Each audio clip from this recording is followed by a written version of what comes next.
Hello friend, তোমরা সবাই কেমন আছো? আশা করি সবাই খুব ভালো আছো। স্বাগত জানাই বন্দনা রান্নাঘরে।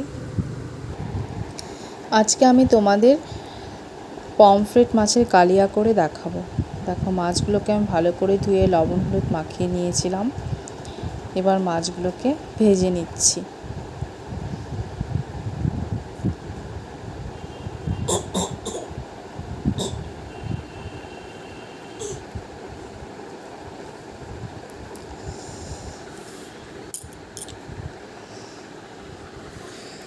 অল্প মাছগুলো লাল লাল হয়ে গেলে তারপর নামিয়ে নেব।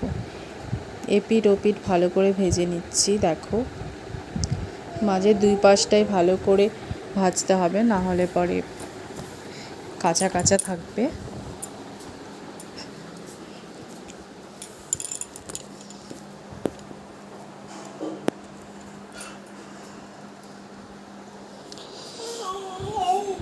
দেখো, আমার মাছগুলো প্রায় ভাজা হয়েই গেছে।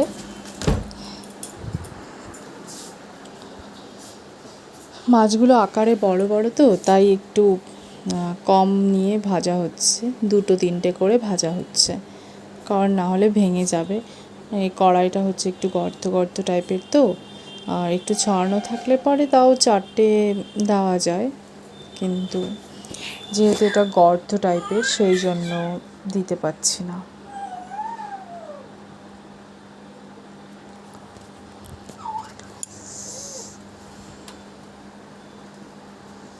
দেখো, মাছগুলো আমার লাল হয়ে এসেছে, ভাজা প্রায় হয়েই গেছে।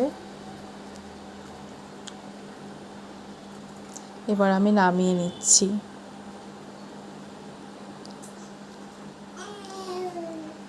তোমরা ভাবছো কি শব্দ হচ্ছে? আমার ছোট বাচ্চা আছে তো, তো ও তো জেগে আছে, ওই শব্দ করছে। দেখো, বাকি মাছগুলো আমি ওভাবে একই রকমভাবে একে একে ভেজে নেব।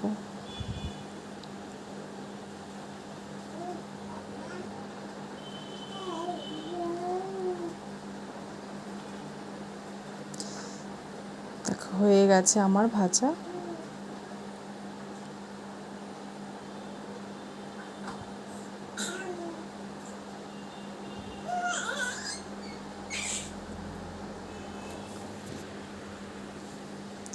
এবার আমি জিরে ফোড়ন দিয়ে দিলাম।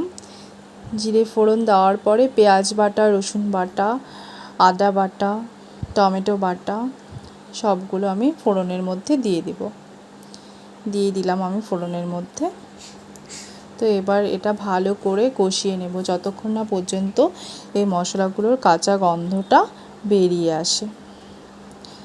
কাঁচা গন্ধটা যখন চলে যাবে তখন এর মধ্যে আমি অল্প জিরে বাটা আর অল্প লাল মরিচ বাটা দিয়ে দেব।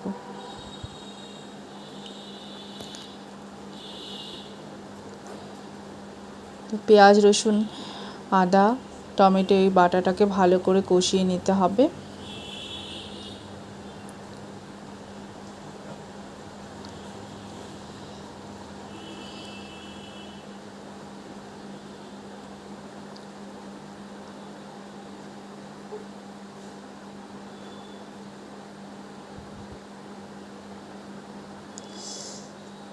কষানোর সময় একটু বারবার করে নেড়েচেড়ে নিতে হবে, না হলে লেগে যেতে পারে। দেখো, এবার আমি এই যে আদা আর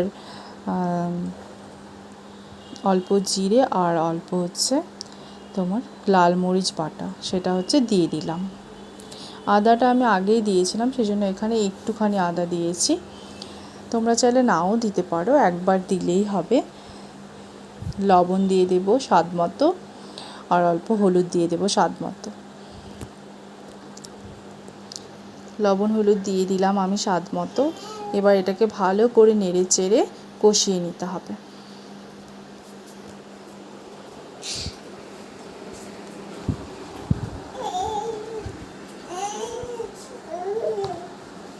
বন্ধুরা, তোমরা কিছু মনে করো না, আমার ছোট বাচ্চা আছে তো, ও একটু কথা বলছে। তো দেখো, ভালো করে নেড়ে চেড়ে নিচ্ছি।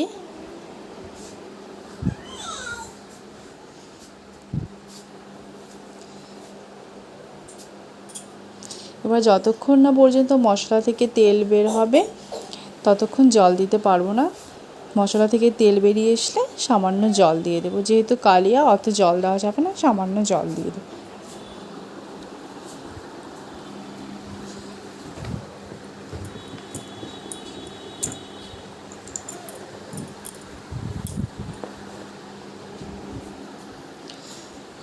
জল দিয়ে দিলাম, মশলা থেকে তেল বেরিয়ে এসেছে, আমি জল দিয়ে দিলাম সামান্য।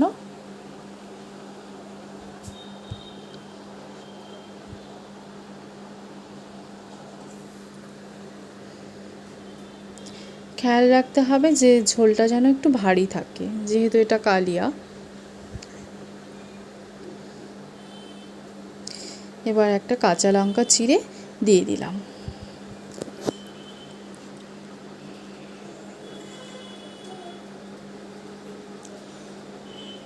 এবার এটাকে 15 মিনিটের জন্য আমরা হতে দেব।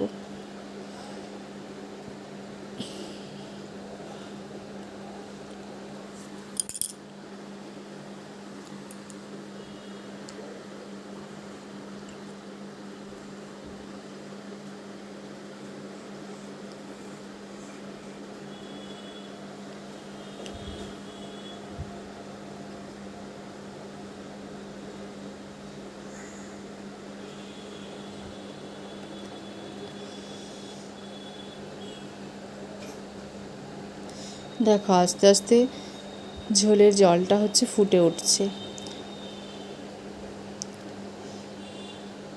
ঝোলের জলটা দেখো পুরোপুরি ফুটে উঠেছে। এবার মাছগুলো আমি একে একে দিয়ে দেব।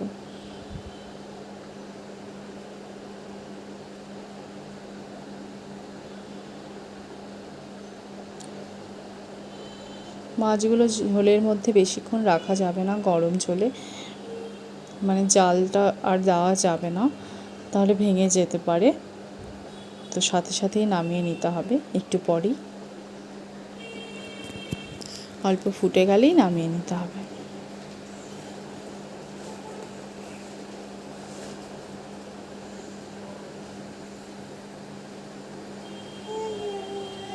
তো চুলাটা আমি অফ করে দিলাম। যেহেতু এটা হচ্ছে পমফ্রেট মাছের কালিয়া, তো একটু ধনেপাতা না দিলে তো ভালোই লাগে না, কি বলো বন্ধুরা? তো একটু ধনেপাতা দিয়ে দিলাম। দেখো আমার রান্নাটা শেষ, পমফ্রেট মাছের কালিয়া রেডি। তোমাদের কেমন লাগলো আমাকে কিন্তু অবশ্যই কমেন্টস করে জানাবে।